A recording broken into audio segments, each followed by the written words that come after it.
Hey guys, it's God Bars here, the self proclaimed hip hop historian, and this is the 43rd episode of my series where I grab a vinyl from my collection, talk about why I love it, what impact it had, and what its place is in the grand scheme of hip hop. While the South has many classic albums I think any hip hop fan should hear, unfortunately, a good handful of them are ones I haven't managed to find on vinyl yet. A couple of the biggest ones are virtually any of the first three albums by 8 Ball and MJG and Ridin' Dirty by UGK. But fortunately, I do have a couple other dope releases by that legendary Texas duo. For a long time, Soul Food by Goody Mob was on that list, as I've mentioned before, but I finally got it pre-ordered on vinyl, so I should have it in time to feature in this group towards the back end. Also, due to how rare and expensive Ghetto Boys vinyls are, I only have one of those at the time of making this video at least, and this one was pretty pricey on its own. The legendary Southern group we're discussing today is actually more of a duo, and they come in the form of Andre 3000 and Big Boy.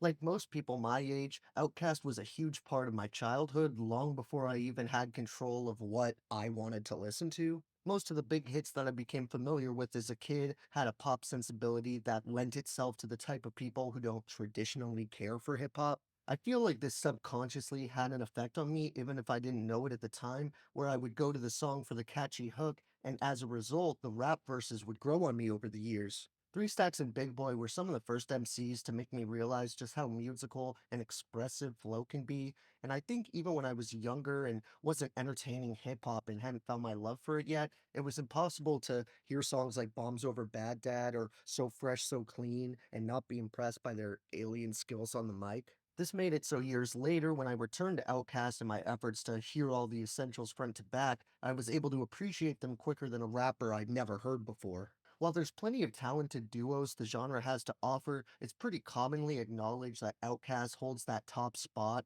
However, I'd still like to acknowledge at least a handful of my favorite duos that may not be as widely celebrated as Outkast, but are still definitely legends in their own right. I'm going to skip over some of the ones that I already covered in depth, like Cannibal Ox, Mad Villain, or Raekwon the Chef and Ghostface. However, I still have a good amount to recommend, and it obviously doesn't even include duos I haven't gotten any vinyls from yet, like 8 Ball and MJG, as I mentioned previously, as well as the Dog Pound or Helta Skelta. But some of the ones I do have one or more vinyls for include Gangstar, Mobb Deep, Clips, Black Star, EPMD, DOS Effects, Blackalicious, Showbiz and AG, Pete Rock and CL Smooth, Eric B and Rakim, Method Man and Redman, Black Sheep, MOP, CNN or Capone and Noriega, Camp Low, Blue in Exile, Cool G Rap and DJ Polo,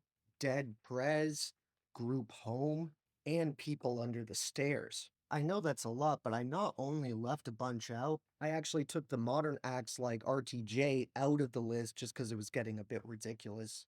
I have a bit of a tendency when I start listing vinyls that fall under a certain category where I'll just keep going until I name pretty much every album in my collection that falls under that. My point with showing so many duos is that there's a massive amount of dope, hardworking acts that have quality material, and the reason Outkast is so beloved and critically acclaimed in no way is due to a lack of competition. It's because they stayed insanely consistent, and their first five albums are all considered classics. Not that this is really anything to go by, but on Apple Music, when you go to an artist, it shows what they deem as the essential album, which is usually the artist's highest regarded work. A lot of people don't even have one listed, but with most contemporary artists, there will be one, maybe two albums in that selection. Even the all time best selling artists from the 60s and 70s will have maybe five, six, or seven albums there. Outkast is one of the only acts I can think of where every single one of their first five albums are listed as classics, and honestly, I totally agree. Because while some people don't love Speaker Box, The Love Below, I actually really enjoy it. It would probably still be fifth in my personal ranking just because the other albums are less bloated, but to be honest, there's so many amazing moments. I much prefer the project having a little extra fat than losing those moments or the album just not existing in general. I would probably follow that album up in my ranking with the debut Southern Playalistic Cadillac Music because while its quality and impressive material front to back, it was understandably more raw and unpolished. Honestly, that doesn't take away from that album at all, because I don't think it would necessarily be made better if it were super clean and spotless. I feel like you'd lose a lot of the flavor that way.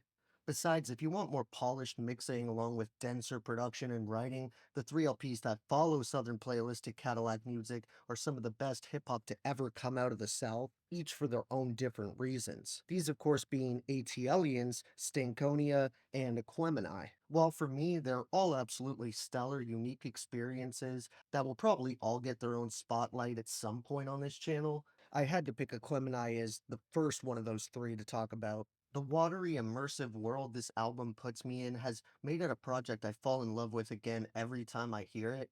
If a year or so goes by and I realize I haven't listened to it front to back in a while, I never regret setting aside that time to return to it and do so. If anything, I enjoy it more with each passing year, since there's songs like Skew It on the Barbie that I remember not loving when I was younger, but now I can't really understand what I didn't enjoy. Andre has such a dizzying opening verse that highlights the unique delivery and scheme structure that's put him on many hip hop heads' Mount Rushmore of MCs. You also can't forget Big Boy, whose effortless speed and clever wordplay has always been leagues above what 90% of most rappers can do technically. I would probably take this time to give a tiny bit of background on Dungeon Family and Organized Noise, since they're both key names in Outkast's success story. Organized Noise is the production team that assisted Outkast on practically every venture, and it was comprised of Rico Wade, Ray Murray, and Sleepy Brown. Practically any instrumental that wasn't handled by them was done by Earth Tone 3, which is a production team comprised of both members of Outkast as well as Mr. DJ.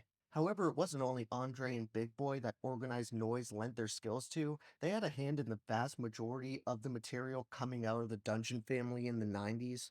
Dungeon Family is a collective kind of in the vein of Native Tongues, where they're sort of a supergroup that work together and were part of the same scene, but to my knowledge, they didn't actually release anything as a crew outside of an album in 2001 in the case of Dungeon Family. The full family included Outkast, Goody Mob, and Organized Noise, as well as affiliates like Killer Mike, Cool Breeze, and Backbone. The bond Outkast had with Goody Mob in particular is apparent on Aquemini, as the various members, Timo, Big Jip, Cujo, and CeeLo, are all features on here, but they aren't the only ones. We also get amazing contributions from the likes of Raekwon, Erica Badu, and George Clinton of Parliament Funkadelic. While again, Big Boy is constantly showing his inhuman skill and technique all over this thing, some younger fans don't really acknowledge him with the respect he deserves. Any MC or anyone who's ever attempted to take rap seriously knows how impressive it is to do what he does consistently. If you don't believe me, try to rap some of his verses from this album,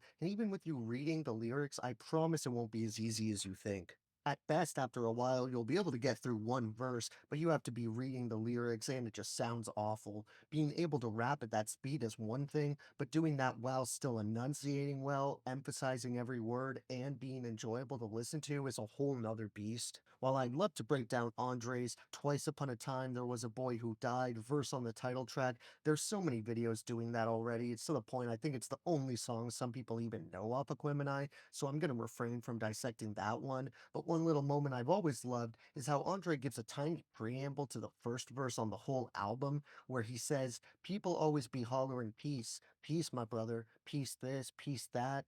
But every time I try to get a peace of mind, people try to get a peace of mine, so I gotta grab my piece." For this pillar of Southern hip hop, my three favorite songs would have to be Return of the G, Aquemini, the title track, and The Art of Storytelling Part 1. For honorable mentions, I have to mention part 2 for the art of storytelling, Rosa Parks, Skew It on the Barbie, and Spotty Audie Dopalicious. Thank you for watching my 43rd video. If you enjoyed, be sure to like, subscribe, and let me know what your favorite songs off of Aquemini are. Don't forget to have a great day, and I'll see you next time, okay? Alright.